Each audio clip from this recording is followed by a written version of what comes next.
నమస్కారం అందరికీ, ఎలా ఉన్నారు? ఈరోజు మన సంకల్ప యాత్రలో 7వ రోజు 7వ శ్లోకం తప్పుగా చదువుతున్నందుకు క్షమించండి.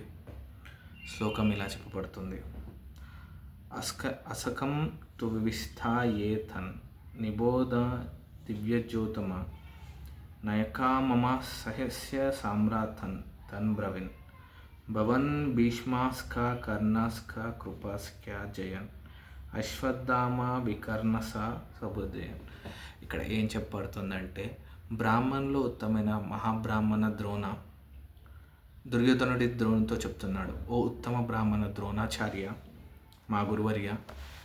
ఇంతసేపు ద్రోణుడు అర్జుని సైన్యం చూసి భయపడ్డాడు. ఇక్కడ బయటికి లోపల భయం పెట్టుకొని బయటికి ధైర్యంగా కనపడుతున్నాడు. ఇక్కడ తను ద్రోణుడితో ఇలా చెప్తున్నాడు: ఓ ఉత్తమ బ్రాహ్మణ ద్రోణాచార్య, ఇప్పుడు నా సైన్యం గురించి నేను వివరిస్తాను. నా సైన్యంలో భీష్ములు లాంటి పెద్దవారు ఉన్నారు. అశ్వత్థామ వికర్ణ కర్ణ లాంటి మహారథులు ఉన్నారు. మీలాంటి గురువర్యులు లాంటి ద్రోణాచార్యుడు అంటే తనే దుర్యోధనుడు ద్రోణుని కూడా పేరు తీసి చెప్తున్నాడు. ఇలాంటి మహావీరులు నా సేనలో కూడా ఉన్నారని. ఇక్కడ చూడండి, విచిత్రం కాకపోతే దుర్యోధనుడికి తెలుసు తన సేనలో చాలా బలవంతులు కూడా ఉన్నారని, అయినా భయపడ్డాడు.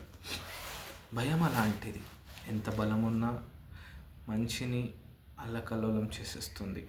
కారణం నమ్మకం లేకపోవడం.